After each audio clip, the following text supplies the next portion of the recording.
Break नंतर मी थेट जाणार आहे विनोद तळेकरकडे। विनोद, तुझ्या सोबत काही सर्वसामान्य नागरिक आहेत, काय म्हणणं आहे त्यांचं? देवेंद्रजींना त्यांना काय विचारायचं आहे?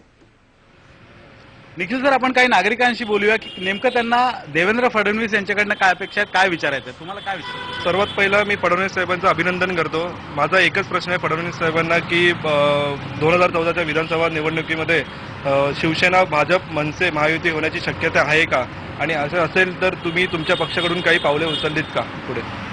तुमचा काय प्रश्न आहे? माझा प्रश्न असा आहे की भारतीय जनता पक्षाने त्यांच्यावर जी जबाबदारी सोपवली आहे, केवळ विधानसभेतली तोफ, विधानमंडळातली तोफ किंवा ह्युमन कॉम्प्युटर हे नाही, जी ते विरोधी पक्षाच्या समोर जे एक आपला रोल निभावत होते त्याच पद्धतीने ते महाराष्ट्र पूर्ण पादक्रांत करतील आणि एक तरुणांना जे अपेक्षेने तरुण बघतोय या महाराष्ट्राच्या राज्यकर्त्यांकडे, ते अपेक्षित ते कुठेतरी पूर्ण करतील, ते उतरतील खरे, अशी माझी इच्छा. राज्यकर्ते म्हणून जर उद्या सत्तापालट झाला तर देवेंद्र फडणवीस त्या अपेक्षेवर उतरतील का, असा प्रश्न आहे. आणि आधीचा जो प्रश्न होता तो जवळपास आपल्याकडे चर्चा झाली होती विनोद त्याची आधीच्या प्रश्नाची, पण लोकांना देवेंद्र फडणवीस, देवेंद्रजींकडून काय अपेक्षा ते आपल्याला कळलेलं आहे. देवेंद्रजी, तुम्ही विधानसभेमध्ये तुमची तोफ असते, विरोधी पक्षामध्ये कोणी बोललं नाही तरी तुम्ही बोललात तर ते ऐकलं जातं, सरकार तुम्हाला गंभीरपणे घेतं आणि कधी कधी सरकारच्या चांगल्या योजना असतात तेव्हा तुम्ही त्यांच्या बरोबरही त्यांना पाठिंबाही देता. मला असं वाटतं तुम्ही प्रदेशाध्यक्ष झालात, आता विधिमंडळ कामकाजाला तुम्ही तेवढा वेळ देऊ शकणार नाही. आम्हाला ही जी तोफ आहे जी विधिमंडळात गाजत होती ती मैदानात रस्त्यावर अशीच गाजताना दिसणार आहे का? तुम्ही काय विचार केलाय? नाही, यातल्या दोन्ही गोष्टी आहेत. एक तर विधिमंडळ हे असं व्यासपीठ आहे की 100 सभांपेक्षा एक विधिमंडळ हे अधिक मोठा संदेश देतं. त्यामुळे विधिमंडळाचा बॅलन्स ठेवणं हे तर माझी प्रायोरिटी असेलच, पण समाजामध्ये काम करत असताना, प्रदेशाध्यक्ष म्हणून काम करत असताना एक पॉलिसी माझी निश्चित असेल आणि ज्याचा त्यांनी उल्लेख देखील केला की आम्ही भविष्यात आलो तर काय, तर मला केवळ प्रॉब्लेम नाही मांडायचे, मला सोल्युशन देखील द्यायचे आहेत, मला पुढचा अजेंडा देखील सांगायचा आहे. मला आम्ही सत्तेत आल्यानंतर हा प्रश्न जो मांडतोय त्या प्रश्नाचे आमच्याकडे उत्तर आहेत का, तर ती उत्तरं देखील मला द्यायची आहेत. एक प्रकारे विरोधी पक्षात असताना टीका करणं हे सोपी असतं, पण त्या टीकेसोबत सकारात्मक देखील की हे केलं पाहिजे आणि हे आम्ही करून दाखवू असा प्लॅन देखील दिला पाहिजे, हे सगळं करण्याचं आम्ही ठरवलेलं आहे. आणि म्हणून ज्यावेळेस प्रदेशाचा अध्यक्ष म्हणून जनतेमध्ये मी वावरीन त्यावेळेस केवळ प्रॉब्लेम सांगणार नाही तर त्याचे सोल्युशन देखील मी त्यांच्यासमोर मांडण्याचा प्रयत्न करणार आहे. तुम्ही सोल्युशनही देणार आहात, कदाचित तुमचा काय अजेंडा असेल हे तुम्ही लोकांसमोर ठेवाल, पण मला पुन्हा विरोधी पक्ष म्हणून तुमच्याकडे यायचंय, म्हणजे भाजपकडे यायचंय. तुमचे दोघंही विरोधी पक्ष नेते आहेत, एकनाथ खडसे आणि विनोद तावडे. तुम्ही बघितलं आत्ताच विधानसभेचं अधिवेशन झालं, त्यामध्ये विरोधी पक्षावर अशी टीका झाली. राज ठाकरेंनी तर जाहीरपणे म्हटलं की खडसे यांनी सत्ताधाऱ्यांची साटलोट केलंय. तुमच्या दोन्ही विरोधी पक्ष नेत्यांबाबत असं संशयाचं वातावरण आहे. अशा वेळेला विरोधी पक्ष म्हणून प्रतिमा जी आहे बिघडलेली ती सुधारण्याचा कसा प्रयत्न तुम्ही करणार आहात? मला असं वाटतं की कुठल्या तरी गैरसमजुतीतून अशा प्रकारचे आरोप करण्यात येतात. मुळामध्ये अनेक वेळा तर विरोधी पक्षात काम करत असताना आमच्यासमोर प्रश्न असा असतो की एखादा मुद्दा लावून धरला आणि सभागृहाचं कामकाज बंद पडलं तर आमच्यावर अशी टीका होते की विरोधकांना कामकाजच करायचं नाही, आणि कामकाज बंद आहे आणि सरकार आपलं त्याच्यामध्ये आपलं कामकाज आटपून घेत आहे असं लक्षात आल्यानंतर जर आम्ही कामकाज चालू केलं तर आमच्यावर टीका होते की बघा यांनी सरकारची साटलोट केलंय. श्री विनोद तावडे असतील किंवा श्री एकनाथराव खडसे असतील, या दोघांच्या संदर्भात मी प्रामाणिकपणे सांगू शकतो की आम्हाला सेटलमेंटची आवश्यकताच नाही, कारण आम्हाला सत्तेवर यायचं आहे. सेटलमेंट करून कोणी सत्तेवर येत नाही. आणि विशेषतः श्री एकनाथराव खडसे यांच्या संदर्भात, कारण त्यांच्याशी अतिशय जवळून त्यांचं काम मी बघितलंय, त्यांच्यासोबत मी काम करतो, या व्यक्तीमध्ये खूप मोठी प्रतिभा आहे आणि अतिशय एखाद्या गोष्टीचा ते पाठपुरावा करतात. त्यांनी जेवढी प्रकरणं मांडली त्या सगळ्या प्रकरणाचा त्यांनी पाठपुरावा केला. ते सीव्हीसी कडे गेले, ते राज्यपालांकडे गेले, ते मुख्य सचिवांकडे गेले, जेवढे फोरम आहेत त्या सगळ्या फोरममध्ये गेले. आता त्यांच्या कामामध्ये एकच कमतरता मला आढळते आणि ती कमतरता अशी आहे की अलीकडच्या काळात नुसतं काम करून चालत नाही, तुम्हाला मीडियाशी देखील संवाद ठेवावा लागतो. कुठेतरी मी त्यांना स्वतः देखील बोललो की एकनाथराव, एवढं तुम्ही काम करता पण त्या मनाने तुम्ही कामच करत राहता आणि मीडियापर्यंत ते तुम्ही पोहोचवत नाही. त्या माध्यमातून आता ज्या ज्या तक्रारी त्यांनी केल्या त्यातल्या जवळजवळ 30-40 गोष्टी तर लॉजिकल एंडला नेल्या. अनेक प्रकरणांमध्ये तर मोठे मोठे कंत्राट रद्द करावे लागले सरकारला, पण कधी त्याची बातमी आली नाही. याचं कारण असं आहे की ते उपजतच काही गोष्टी असाव्या लागतात. न्यू जनरेशनमध्ये न्यू मीडिया जो आहे त्या न्यू मीडियाला ज्या प्रकारे या गोष्टी सगळ्या गेल्या पाहिजेत त्याची कुठेतरी कमतरता आहे, ती कमतरता देखील आम्ही दूर करू.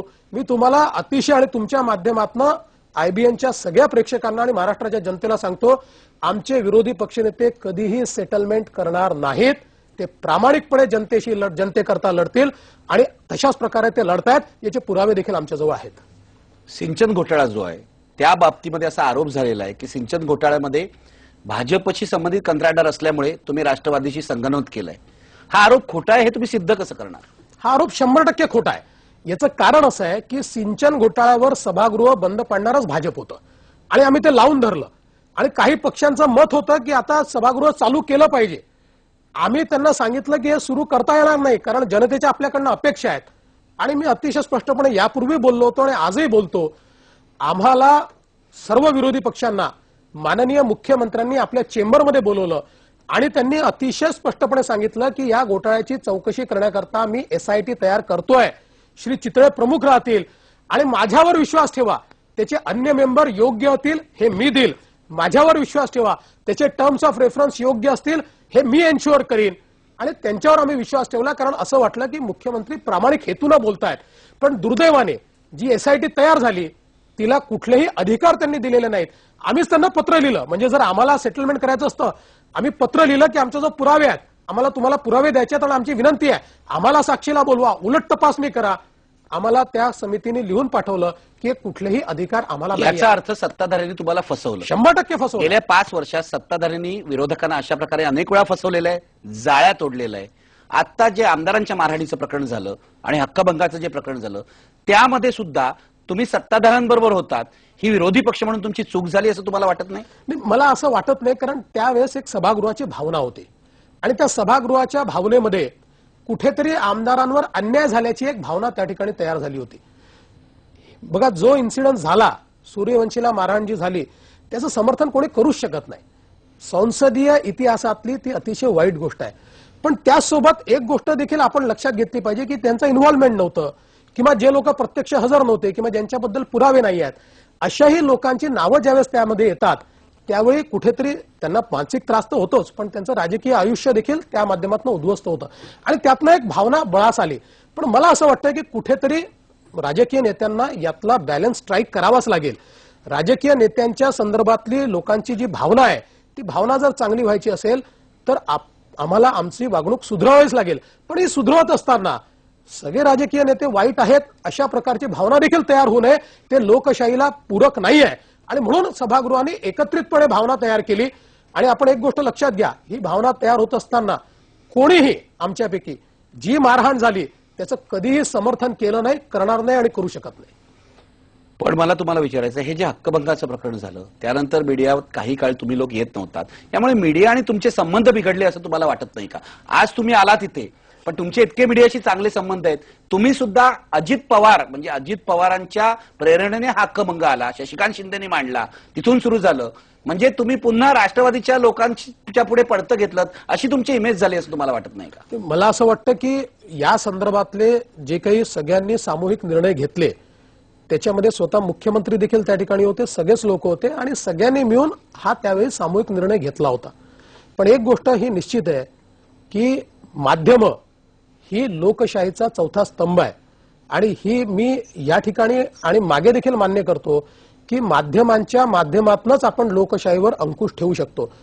राजकीय माणूस माध्यमांच्या शिवाय किंवा माध्यम राजकीय माणसाच्या शिवाय अपूर्ण आहेत आणि जनतेचे जे प्रश्न आहेत ते सोडवायचे असतील आणि सरकारची जी नीती आहे ती जर जनतेमध्ये एक्सपोज करायची असेल तर माध्यमांवर बहिष्कार टाकून चालत नाही.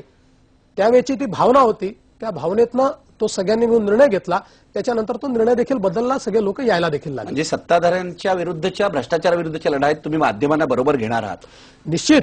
मला तर असं वाटतं की या देशामध्ये ज्या ज्या वेळी सत्ता अनिर्बंध झाली, निरंकुश झाली, त्यावेळी विरोधी पक्ष आणि माध्यम या दोघांनी एकत्रितपणे लढाई केलेली आहे. कारण माध्यम कुठल्या पक्षाची नसतात, ती विचारांशी त्यांची बांधिलकी असते, जनतेशी त्यांची बांधिलकी असते आणि म्हणून निरंकुश सत्तेच्या विरुद्ध ते आणि आम्ही असं एकत्रितपणे लढा करावाच लागेल. जनतेची अपेक्षा देखील तीच आहे. जनतेची ती अपेक्षा आहे. शेवटचा प्रश्न माझा वेळ संपलेला आहे. भाजपचा प्रत्येक अध्यक्ष म्हणजे राष्ट्रीय अध्यक्ष असेल काहीतरी घोषणा त्यांनी दिलेली आहे, चाल चरित्र चेहरा असेल किंवा अशी कोणती घोषणा देवेंद्र फडणवीस यांच्या मनामध्ये आहे? खरं म्हणजे एकच गोष्ट माझ्या मनामध्ये आहे आणि ती गोष्ट की जनतेचा जो असंतोष आहे त्या असंतोषाला भारतीय जनता पार्टीने स्वर दिला पाहिजे. जनतेच्या मनातनं उतरलेलं सरकार घालवून त्या ठिकाणी जनताभिमुख ज्यांची नाळ जनतेमध्ये आहे आणि जनतेचे प्रश्न ज्यांना माहिती आहेत अशा प्रकारचं रिस्पॉन्सिव्ह आणि रिस्पॉन्सिबल सरकार आणायचं, हीच एकमेव माझं उद्दिष्ट आहे आणि हीच माझी घोषणा आहे.